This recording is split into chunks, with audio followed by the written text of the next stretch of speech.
Hello everyone, welcome to the channel Arpita AK tutorial. Today we are going to discuss about the perigynous. ನಾವು already ಹಿಂದಿನ ವಿಡಿಯೋದಲ್ಲಿ hypogynous ಮತ್ತು epigynous ವಿಡಿಯೋನ complete ಮಾಡಿದ್ದೀವಿ. ಆ ಕಾನ್ಸೆಪ್ಟನ್ನ ಕಂಪ್ಲೀಟ್ ಮಾಡಿದ್ದೀವಿ, ವಿತ್ ಡಯಾಗ್ರಾಮ್ ಕಂಪ್ಲೀಟ್ ಮಾಡಿದ್ದೀವಿ. ಈ ವಿಡಿಯೋದಲ್ಲಿ ನಾವು ಪೆರಿಗೈನಸನ್ನು ನೋಡೋಣ.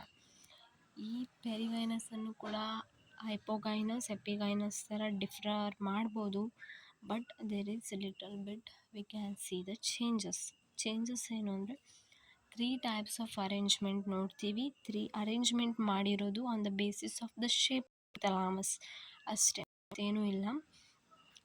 ಯಾವ್ಯಾವುದು ಅರೇಂಜ್ಮೆಂಟ್ ಹೇಗೆ ನೋಡೋಣ. ನಾರ್ಮಲಿ ದ ಥಲಾಮಸ್ ಶೇಪ್ ಹೇಗಿರುತ್ತೆ, ಈ ಥರ ಇರುತ್ತೆ ಅಲ್ವಾ. ಬಟ್ ಇದರಲ್ಲಿ ಈ ಥರ ಶೇಪನ್ನು ನೋಡ್ತೀವಿ. ಈ ಥರ ಥಲಾಮಸ್ ಶೇಪ್ ಇದ್ದು all the whorls are present on that ಇದ್ದರೆ ಅದು ಪೆರಿಗೈನಸ್ ಫ್ಲವರ್ ಅಂತಲೇ ಕರಿತೀವಿ.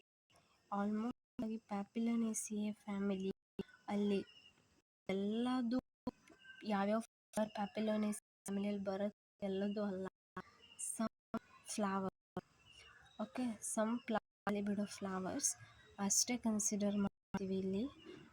ಅದು ಪ್ಯಾಪಿಲೋನೇಸಿ ಫ್ಯಾಮಿಲಿಯಲ್ಲಿ ಇರುವಂಥದ್ದನ್ನು ನಾವು ಆಲ್ಮೋಸ್ಟ್ ಎಲ್ಲ ಫ್ಲವರ್ ಅಲ್ಲಿ ಪ್ಯಾಪಿಲೋನೇಸಿ ಫ್ಯಾಮಿಲಿಯಲ್ಲಿ ಇರೋದನ್ನು ನಾವು ಪೆರಿಗೈನಸ್ ಅಂತ ಹೇಳ್ಬೋದು. ಈ ಥರ ಶೇಪ್ ಇರುತ್ತೆ, ಲಿಟಲ್ ಬಿಟ್ ಕರ್ವ್ ಶೇಪ್ ಇರುತ್ತೆ ಥಲಾಮಸ್. ಇಲ್ಲಿ ಮಧ್ಯದಲ್ಲಿ ಗೈನಮ್ ಇರುತ್ತೆ.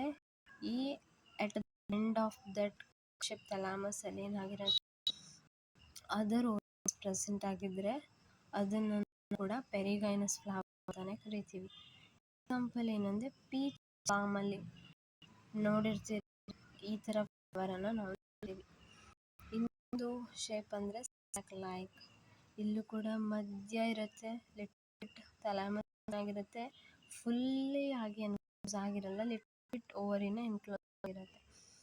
ಎಟ್ ದ ಎಂಡ್ ಏನಾಗಿರುತ್ತೆ other whorls that is androecium corolla calyx present ಇದ್ದರೆ ಅದನ್ನು ನಾವು ಕೂಡ ಪೆರಿಗೈನಸ್ ಫ್ಲವರ್ ಅಂತ ಹೇಳ್ತೀವಿ. ಈ ಥರದ ಯಾವ ಫ್ಲವರ್ ಥರ ಇದ್ದರೂ ಥಲಾಮಸ್ ಅದನ್ನ ನಾವು ಪೆರಿಗೈನಸ್ ಫ್ಲವರ್ ಅಂತ ಕರಿತೀವಿ. ಇದಕ್ಕೆ ಎಕ್ಸಾಂಪಲ್ ನಾವು ರೋಸ್ ಅಂತ ಕೊಡ್ಬೋದು. ಇಲ್ಲೇನಾಗಿ ಈ ಥರದ ಏನು ಕರಿತೀವಿ, ಓರಿಸ್ ಹಾಫ್ ಪೀರಿಯರ್ ಆರ್ ಹಾಫ್ ಇಂಟೀರಿಯರ್ ಅಂತ ಕರಿತೀವಿ. ಹೈಪೋಗೈನಸ್ ಓವರಿ ಸುಪೀರಿಯರ್ ಇರುತ್ತೆ, ಎಪಿಗೈನಸ್ಲಿ ಇಂಟೀರಿಯರ್ ಇರುತ್ತೆ, ಪೆರಿಗೈನಸ್ ಅಲ್ಲಿ ಏನಾಗುತ್ತೆ ಓವರೀಸ್ ಸುಪೀರಿಯರ್ ಹಾಫ್ ಇನ್ಫೀರಿಯರ್ ಇರುತ್ತೆ. ಇಂಪಾರ್ಟೆಂಟ್. Thank you.